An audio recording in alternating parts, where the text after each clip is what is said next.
स्वागत है दोस्तों आपके अपने YouTube चैनल स्टूडेंट्स एकेडमी में। आज हम स्टार्ट करने जा रहे हैं क्लास 9th का चैप्टर नंबर 8 जिसका नाम है चतुर्भुज। चतुर्भुज को इंग्लिश में हम कहते हैं क्वाड्रिलेटरल। देखिए चतुर्भुज किसे कहते हैं, क्या होता है चतुर्भुज और कितने प्रकार के चतुर्भुज होते हैं, ये सारी चीजें आज हम डिस्कस करने वाले हैं। मतलब कि मोटा मोटा कहा जाए तो इस चैप्टर का आज हम करने वाले हैं इंट्रोडक्शन। ठीक है, चतुर्भुज के बारे में जितनी भी बेसिक चीजें होती हैं, जितने भी टाइप्स होते हैं चतुर्भुज के, वो सारी बातें आज आप सीखोगे। ठीक है, देखिए सबसे पहला हमारे चैप्टर का नाम है चतुर्भुज। ठीक है, देखिए चतुर्भुज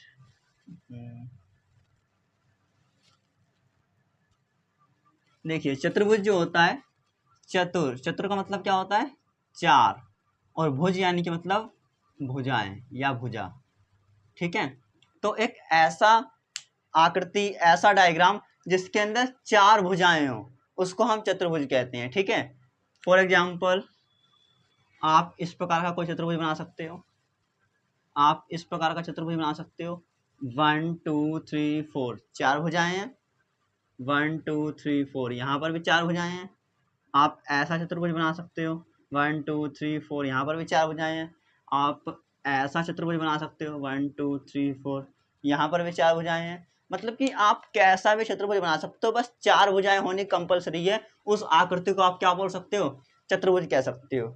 ऐसी आकृति जिसके अंदर चार भुजाएं होंगी, उस आकृति को हम चतुर्भुज कहते हैं। ठीक है, अब देखो यहाँ पर अलग अलग प्रकार के मैंने क्या बनाया, डायग्राम बनाए हैं, चतुर्भुज बनाए हैं। इसका मतलब अलग अलग प्रकार के इनके नाम होंगे। ठीक है, तो आइए एक एक करके हम लोग सारे के सारे चतुर्भुज को डिस्कस करते हैं। ठीक है, चैप्टर का नाम क्या है, चतुर्भुज। याद रखना, सबसे पहला जो मैं आपको समझाने जा रहा हूँ, पढ़ाने जा रहा हूँ, वो हैगा हमारा वर्ग। ठीक है, वर्ग किसे कहते हैं, वर्ग को इंग्लिश में बच्चे स्क्वायर कहते हैं। क्या कहते हैं, स्क्वायर। ठीक है, वर्ग को इंग्लिश में स्क्वायर कहते हैं। और ये होता कैसा है, दिखता कैसा है, इसकी मेन जो प्रॉपर्टीज होती हैं वो क्या होती हैं, ये समझिए। जो वर्ग होता है वो कुछ इस प्रकार का दिखता है। इसकी सभी भुजाएं आपस में क्या होती हैं, बराबर होती है। ठीक है, ये वाली भुजा इसके बराबर, इसके बराबर, इसके बराबर, चार की चारों भुजाएं आपस में कैसी होंगी, बराबर होंगी। ठीक है, अगर ये भुजा ए है तो ये भी ए, ये भी ए, ये भी ए। ठीक है, पहली प्रॉपर्टी। दूसरी प्रॉपर्टी का बात करी जाए तो ये 90 डिग्री का है, ये भी 90 डिग्री का है, ये भी 90 डिग्री का है, ये भी 90 डिग्री का है। मतलब कि चतुर्भुज, और ऐसा चतुर्भुज जिसकी सारी भुजाएं बराबर है, जिसको हम वर्ग कहते हैं, उस वर्ग के सारी भुजाएं आपस में बराबर होती हैं और सारे के सारे कोण आपस में बराबर होते हैं। कहा जाए तो 90 डिग्री के कोण होते हैं। ठीक है, और चतुर्भुज की बात करी जाए तो चतुर्भुज के चारों कोणों का योग हमेशा 360 होता है। ठीक है, चतुर्भुज के चारों कोणों का योग हमेशा क्या होगा, 360 होगा। यहाँ पर समझो प्रॉपर्टी इतनी समझ में आ गई। और इसके अगर विकर्ण की बात करी जाए तो इसके विकर्ण आपस में क्या होते हैं, बराबर होते हैं, और ये 90 डिग्री का कोण आंतरित करते हैं। जब भी एक दूसरे को प्रतिच्छेद करते हैं, बाइसेक्ट करते हैं, तो वहां पर 90 डिग्री के कोण का निर्माण करते हैं। ठीक है, अब देखो इसकी प्रॉपर्टी नंबर 1 क्या है, सभी भुजाएं आपस में कैसी हैं, बराबर होती है। तो यहाँ पर लिखो सभी भुजाएं आपस में बराबर होती है, ये पहली प्रॉपर्टी। अगर दूसरी प्रॉपर्टी की बात करी जाए तो सभी कोण कितने डिग्री के होते हैं, 90 डिग्री के होते हैं। ठीक है, सभी कोण 90 अंश के होते हैं, या तो कहा जाए दूसरे तरीके से सभी कोण आपस में बराबर होते हैं, ऐसे भी आप कह सकते हो। ठीक है, और इसके जो विकर्ण है, विकर्ण मतलब कि एक कोण से जो दूसरे कोण से काटती है ना, उसको कहते हैं विकर्ण। जो कोने कोने से मिली हुई होती है ना जो भुजाएं, उसको विकर्ण बोलते हैं। यहाँ पर दोनों के दोनों कोण विकर्ण आपस में कैसे होते हैं, बराबर होते हैं। तो लिखो वर्ग के दोनों विकर्ण आपस में बराबर होते हैं। ठीक है, और जब विकर्ण एक दूसरे को प्रतिच्छेद करते हैं, ठीक है, तो वो 90 डिग्री का कोण बनाते हैं। यहाँ पर भी ना 90 डिग्री का कोण बन रहा है, यहाँ पर भी 90 का, यहाँ पर भी 90 का, यहाँ पर भी 90 का। ठीक है, तो इसको क्या लिखेंगे, दोनों विकर्ण आपस में प्रतिच्छेद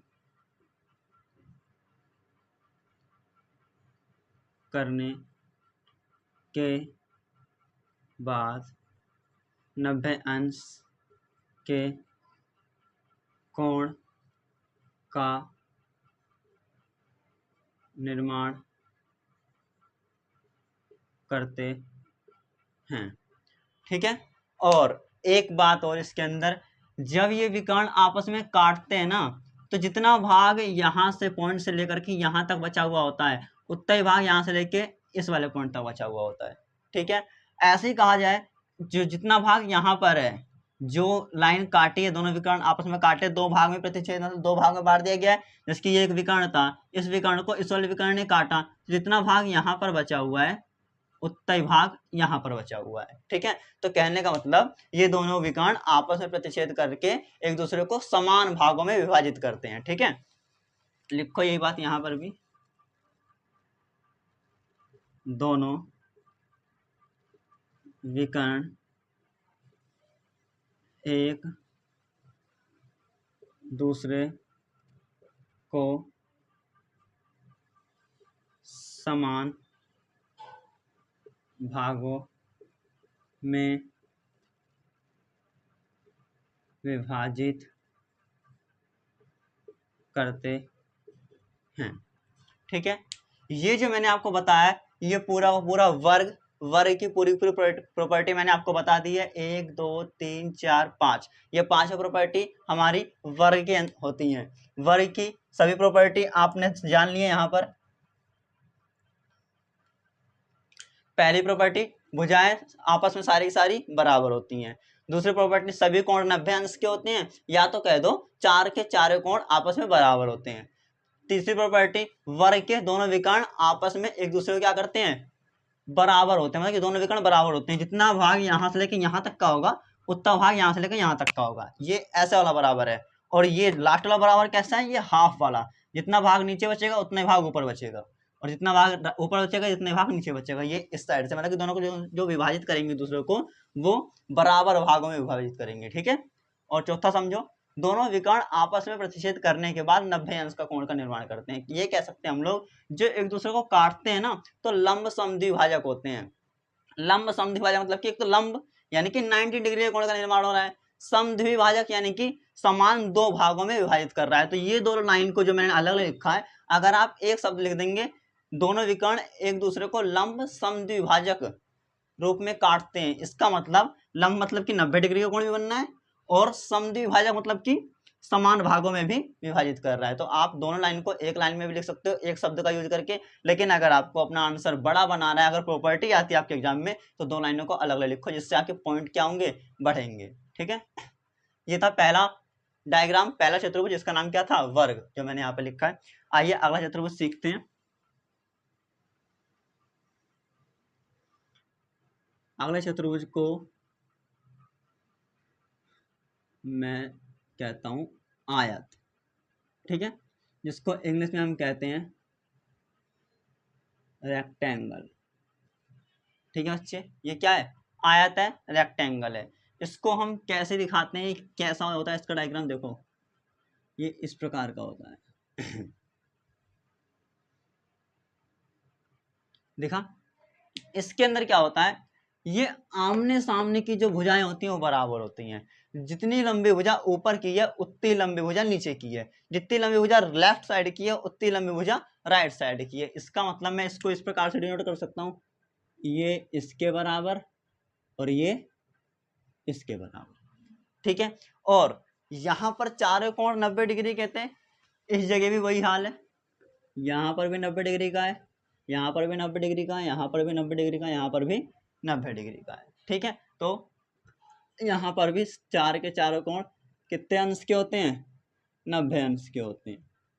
इतना आगे समझ में, आमने सामने की भुजाएं बराबर होती हैं और सभी कोण आपस में बराबर यानी कि 90 डिग्री का निर्माण करते हैं। और ये जो विकर्ण और ये वाला विकर्ण, दोनों के दोनों विकर्ण आपस में बराबर होते हैं, ठीक है।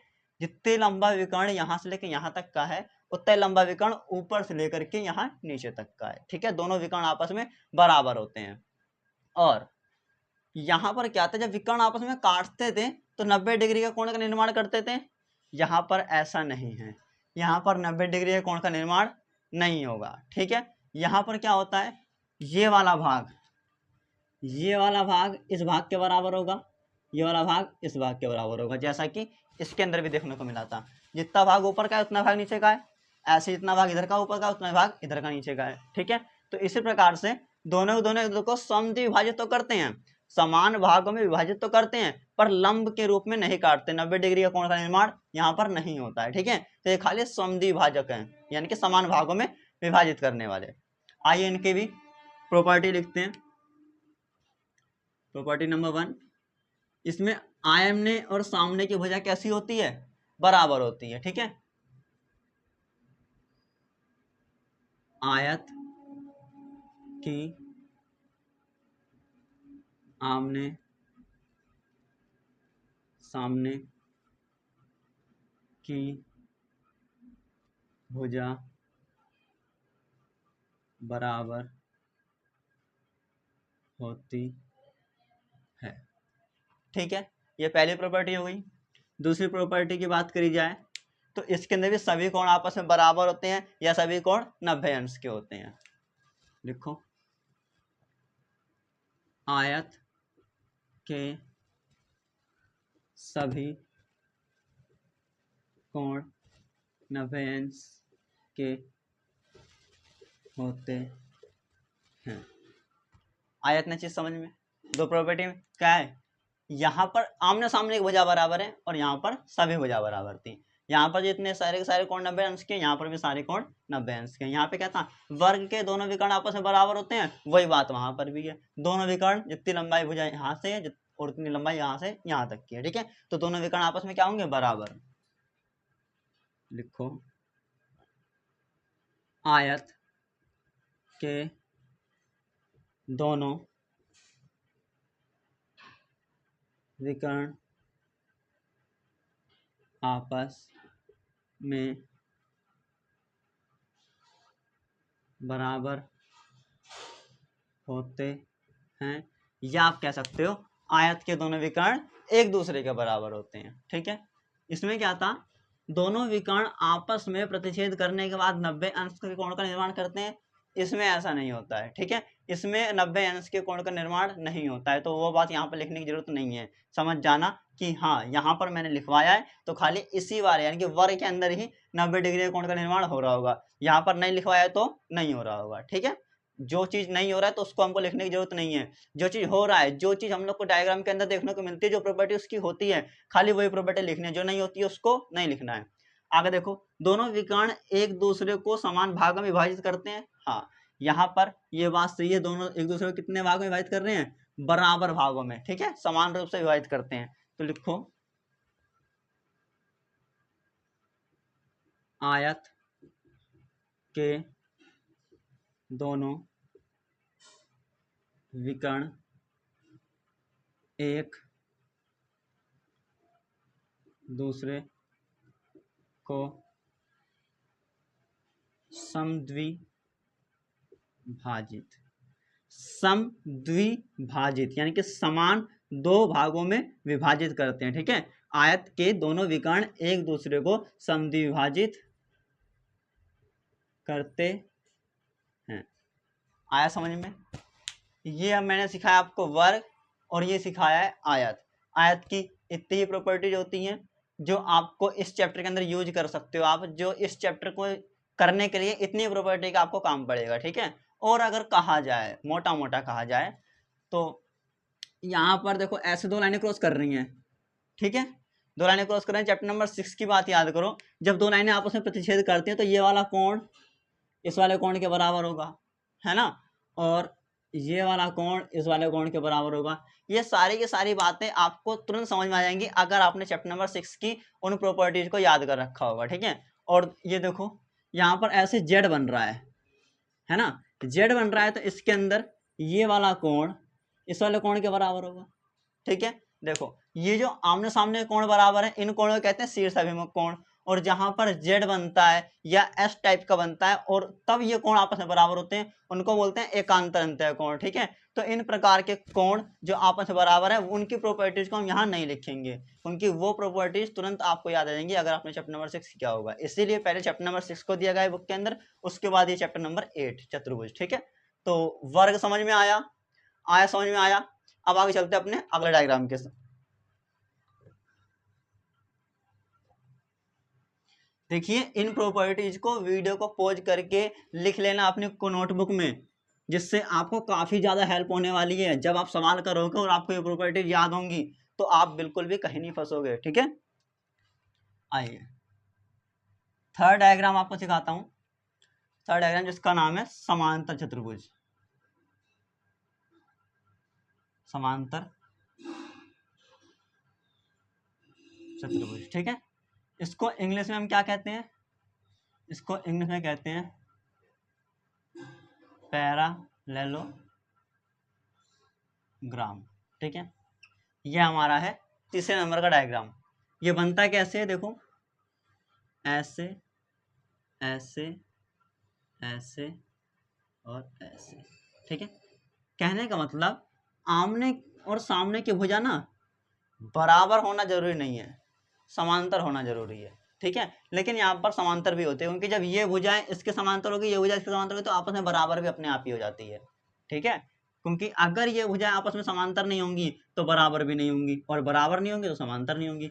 इसीलिए ये भुजा इसके बराबर कहलाती है और ये भुजा इसके बराबर कहलाती है, और समांतर भी कहलाती है, ठीक है। क्योंकि अगर बराबर है, ये दोनों भुजा इसके बराबर हैं, तभी ये समांतर होगी। इसकी माचिस की डिब्बी होती है ना, माचिस की डिब्बी को अंदर से आप जो जिसमें तीली होती है उसको निकाल दो, खाली उसकी खोखा पकड़ लो, ठीक है। उसके खोखा के ऊपर वाली भुजा देखो ऐसी होती है माचिस की डिब्बी,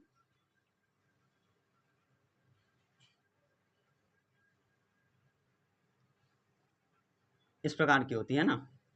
तो अगर आप यहाँ से उसको पकड़ोगे तो ये ऊपर वाली भुजा नीचे वाली भुजा के दोनों आपस में बराबर होती हैं, और जितनी लंबाई यहाँ से यहाँ तक की होती है उतनी लंबाई यहाँ से यहाँ तक की होती है। तो वही कहना चाह रहा हूँ मैं, एक दूसरे क्या होती है, बराबर होती हैं और समांतर भी होती है। बस ये होता है कि यहाँ पर 90 डिग्री का कोण नहीं बनता है। जो आयत था, आयत मान लो एक तरीके से माचिस की डिब्बी है, ठीक है। लेकिन उस माचिस की डिब्बी को जब तुम पकड़ के थोड़ा सा फोल्ड करोगे, ऐसे फोल्ड कर दोगे तो क्या बन जाएगा, वो समांतर चतुर्भुज बन जाएगा। तो अंतर सिर्फ कितना आएगा, अंतर इतना आएगा कि जो यहाँ पर विकर्ण बनते, देखो ऐसे और ऐसे विकर्ण बनते तो वो बराबर बनते, लेकिन अब यहाँ से लेकर के यहाँ तक की जो दूरी होगी वो तो ज्यादा हो जाएगी, है ना। और यहाँ से लेकर के यहाँ तक की जो दूरी होगी वो क्या होगी, कम होगी। तो इसका मतलब जो आयत था, आयत के अंदर दोनों कोण दोनों विकर्ण आपस में कैसे थे, बराबर थे। यहाँ समांतर चतुर्भुज में दोनों विकर्ण आपस में बराबर नहीं होते हैं, लेकिन आयत के अंदर जो विकर्ण 90 डिग्री के कोण पर क्या कर रहे थे, 90 डिग्री के कोण पर विभाजित नहीं कर रहे थे। यहाँ पर जो डिवाइड करेंगे, यहाँ पर बच्चे 90 डिग्री के कोण का निर्माण होता है। आया समझ में, ठीक है। और है तो आमने सामने की भुजा बराबर ही, जैसे कि यहाँ पर बराबर थी, माचिस डिब्बे में जितनी ऊपर होती है उतनी नीचे, जितनी राइट साइड उतनी लेफ्ट साइड। तो यहाँ पर भी उसको कैसे ही मोड़ लो, कैसे भी घुमा दो, जो जितनी भुजा सामने है ऊपर, उसके सामने की भुजा भी तो उतनी रहेगी, वो कम और ज्यादा तो होगी नहीं। बस कम और ज्यादा क्या होंगे, इनके कोण। अगर मैं इसको थोड़ा सा और दबा दूं तो ये वाली जो विकर्ण है वो और लंबा हो जाएगा, यानी कि ये कोण बढ़ जाएगा, ये कोण और कम हो जाएगा। तो कहने का मतलब ये कि खाली कोण के अंतर क्या होता है, चेंजेस आते हैं, बाकी भुजाएं आपस में कैसी होती है, समान होती है, और विकर्ण के अंदर चेंज आता है, ठीक है। तो एक एक करके अगर समझा जाए तो आमने और सामने की भुजा आपस में इसके अंदर क्या होती हैं, बराबर होती हैं। और विकर्ण जो है जब काटते हैं एक दूसरे को तो 90 डिग्री के कोण पर काटते हैं, यानी कि लंब समद्विभाजित करते हैं। इसके अंदर भी ना समान भागों में विभाजित किया जाता है, जितनी भुजा यहाँ से लेकर के यहाँ तक की है ना, उतनी भुजा यहाँ से लेकर के यहाँ तक की है। जितनी भुजा इस वाले बिंदु से यहाँ तक की है, उतनी ही भुजा यहाँ से लेकर यहाँ तक की है। यानी कि दोनों भाग एक दूसरे के बराबर होते हैं, ऊपर वाला नीचे के बराबर, नीचे वाला ऊपर के बराबर। ठीक है। और यहाँ पर मैंने मतलब अब तक जितने भी पढ़ा था मैं, वर्ग में, आयत में, चार के चारों कोण आपस में बराबर थे, है ना, और 90-90 अंश के थे। इसके अंदर क्या होता है, आमने सामने वाले कोण आपस में बराबर होते हैं। ये वाला कोण इसके बराबर होगा, ठीक है, और ये वाला कोण इसके बराबर होगा। आया समझ में? यही बात है इसके अंदर। आइए अब प्रॉपर्टीज को लिखते हैं। देखो, अगर आप लिखोगे प्रॉपर्टी नंबर 1, आमने सामने की भुजा कैसी होती हैं, बराबर होती है। इसमें आमने सामने की भुजाएं आपस में बराबर होती है। ठीक है, आमने सामने की भुजा आपस में बराबर होंगी, चारों भुजाएं बराबर नहीं होंगी। ठीक है, और आगे देखा जाए तो इसके अंदर आमने सामने के ही कोण आपस में बराबर होते हैं, चारों कोण बराबर नहीं होंगे, सिर्फ आमने सामने के कोण बराबर होंगे। ठीक है, इसमें आमने सामने के कोण आपस में बराबर होते हैं। ठीक है, तीसरी प्रॉपर्टी अगर देखी जाए तो यहाँ पर जब ये दोनों एक दूसरे को विभाजित करते हैं तो क्या करते हैं, 90 डिग्री कोण का निर्माण करते हैं। ठीक है, तो समांतर चतुर्भुज के विकर्ण विभाजित करने के बाद 90 डिग्री कोण का निर्माण करते हैं, या एक लाइन में लिख दिया जाए तो लंब समद्विभाजक होते हैं। ठीक है, तो यहाँ पे लिखो समांतर चतुर्भुज के विकर्ण एक दूसरे को लंब समद्विभाजित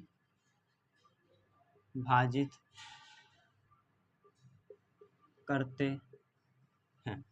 आया समझ में?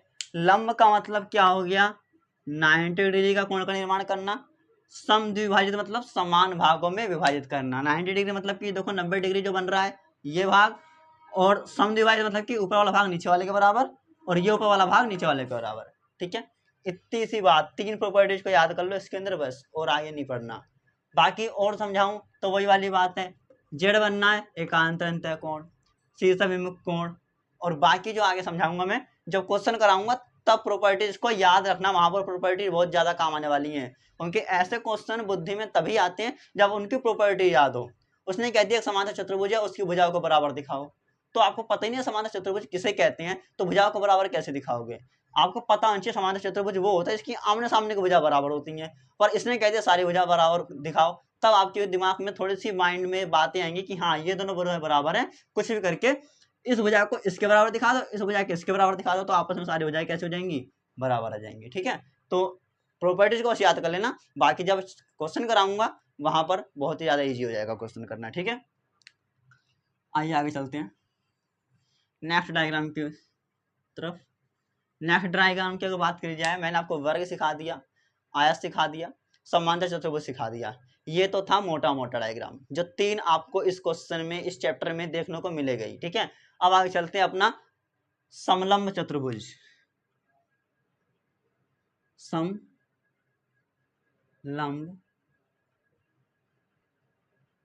चतुर्भुज, जिसको इंग्लिश में कहते हैं हम लोग ट्रेपीजियम।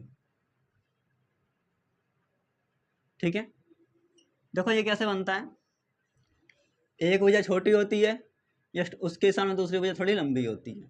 ठीक है, होती आपस में समांतर है, इस चीज का याद रखना। ये दोनों भुजाएं आपस में समांतर होगी। समांतर कहने का मतलब जैसे रेल की पटरी होती है ना, एक साथ चलती रहती है, वैसे ही है एक साथ चलती हुई, लेकिन एक भुजा छोटी होगी, दूसरी भुजा बड़ी होगी। ठीक है। उसके बाद इसका कोना इसके कोने से मिला दो, इसका कोना इसके कोने से मिला दो। ठीक है। अब जौन सी भुजा छोटी होती है उसको हम मानते हैं ए, जौन सी भुजा बड़ी होती है उसको मानते हैं बी। ठीक है बच्चे। एक मिनट, थोड़ी इंक डाल लूं मैं।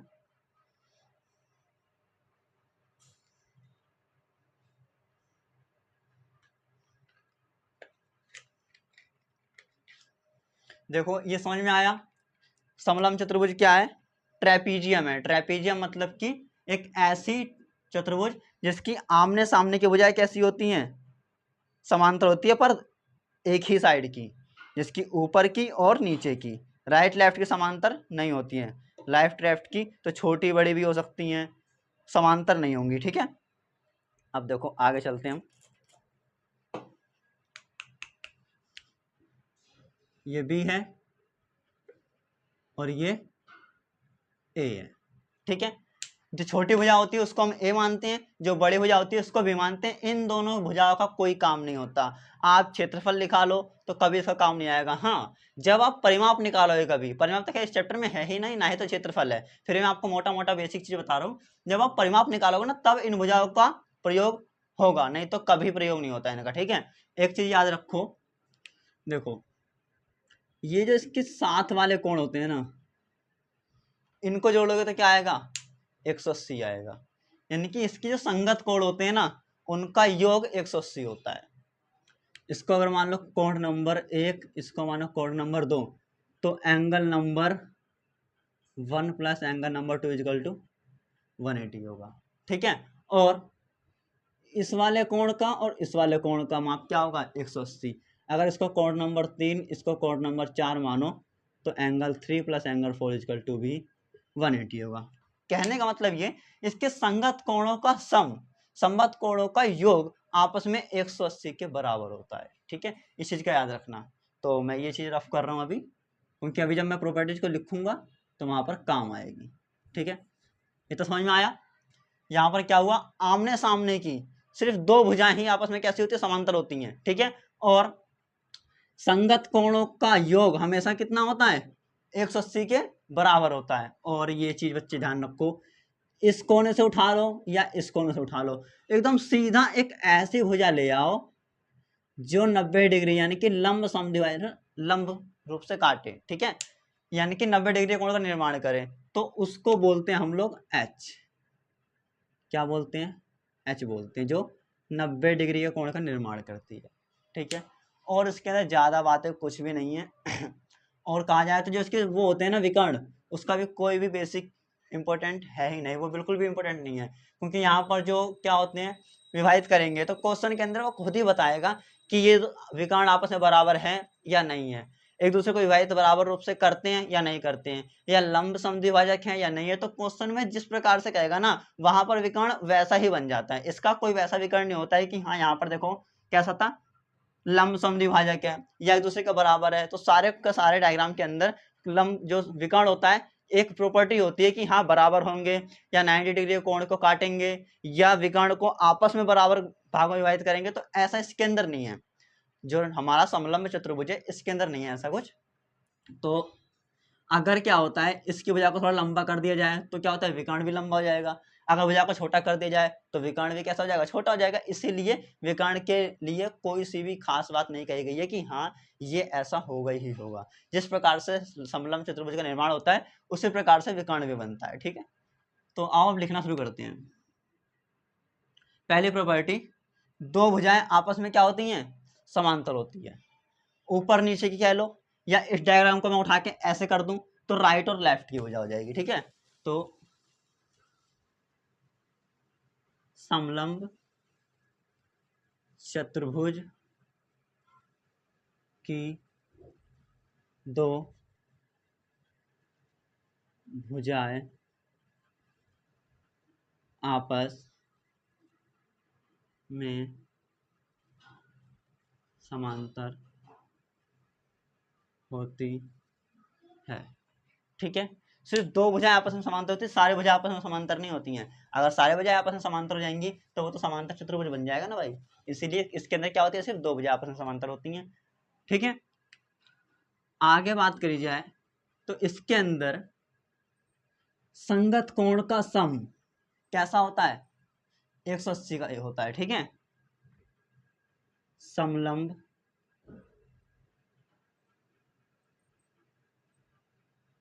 चतुर्भुज के दोनों संगत कोणों का योग 180 होता है। ठीक है, समझ में आया। समलंब चतुर्भुज की दो भुजाएं आपस में कैसी होती हैं, समांतर होती हैं, और समलंब के दोनों संगत कोण यानी कि पहला इन दोनों का योग भी 180 होगा, दूसरा इन दोनों का योग भी 180 होगा। ठीक है, तो दोनों संगत कोणों का योग 180 होता है। अब पहले समांतर भुजा दूसरी समांतरिक भुजा के बीच में एक ऐसी रेखा जो 90 डिग्री के कोण का निर्माण करती हो। ठीक है, समांतर चतुर्भुज के मध्य ऐसी रेखा जो 90 डिग्री के कोण का निर्माण करती है, वो इसकी ऊंचाई यानी कि h मतलब क्या होता है बच्चे, h मतलब ऊंचाई है ना, वो ऊंचाई कहलाती है। ठीक है, तो यहां पर क्या लिखोगे, समलंब चतुर्भुज की दोनों समांतर रेखा के मध्य ऐसी रेखा जो 90 डिग्री के कोण का निर्माण करती हो, उसे क्या बोलते हैं, उसे ऊंचाई यानी कि h कहते हैं। आया समझ में। ये था हमारा चौथा डायग्राम। आगे के डायग्राम और भी होंगे, लेकिन ये 4 ऐसे बेसिक डायग्राम है जो आपको इन चैप्टर के अंदर जो हम लोग क्वेश्चन मिलेंगे हमको, उन क्वेश्चन को हम सोल्व करेंगे तो ज्यादा से ज्यादा ऐसे ही डायग्राम होंगे। वो 4 डायग्राम के ऊपर क्या करेगा, सवाल को घुमा फिरा के देता रहेगा। ठीक है, तो आप खाली इन 4 डायग्राम को अच्छे से जान लेना, चारों डायग्राम की प्रॉपर्टी को जान लेना, समझ लेना क्या प्रॉपर्टी कौन से डायग्राम की होती है, किस डायग्राम के अंदर कैसी कैसी प्रॉपर्टीज का यूज होता है। ठीक है, माना कि 4 के 4 डायग्राम में काफी सारी प्रॉपर्टी ऐसी हैं जो एक दूसरे से मैच होती हैं, लेकिन आपको समझ के चलना है तो आपको सारी प्रॉपर्टी आ जाएंगी, क्या चीज के अंदर किस चीज का अंतर है, कौन से डायग्राम के अंदर किस चीज का अंतर, समझ के चलोगे तो आपको सेम बातें जो है वो तो समझ में आएंगी। जैसे कि वर्ग में और आयत में सारे कोण 90 डिग्री के होते हैं। ठीक है, और यहाँ पर आयत में और समांतर चतुर्भुज में आमने सामने भुजा आपस में बराबर होती हैं। ठीक है, तो ऐसी काफी सारी प्रॉपर्टी हैं जो एक दूसरे से मैच होती हैं, पर आपको समझ के चलना है किसके अंदर क्या मैच है और क्या डिसमैच है। ठीक है, तो प्लीज प्रॉपर्टी को याद कर लेना। इससे अगले वीडियो में मैं आपके स्टार्ट करने वाला हूँ 8.1 एक्सरसाइज, जिसके अंदर जो डायग्राम आपको देखने को मिलेंगे वो ऐसे ही देखने को मिलेंगे, थोड़े से उसके अंदर लाइनिंग को और ऐड कर देगा, डायग्राम के साथ कुछ और भी एडिटिंग कर देगा, पर आपको समझ में आना चाहिए कि ये वाला डायग्राम क्या है, समांतर चतुर्भुज है या वर्ग है या आयत है, उसी के हिसाब से हम क्या करेंगे, अपने क्वेश्चन को सोल्व करेंगे। अगर आपको ये वीडियो समझ में आई हो, मैंने 4 के 4 चतुर्भुज सिखाए आपको, चारों समझ में आए हो और वीडियो अच्छी लगी हो, तो प्लीज़ वीडियो को लाइक करें और हमारे चैनल को सब्सक्राइब करें।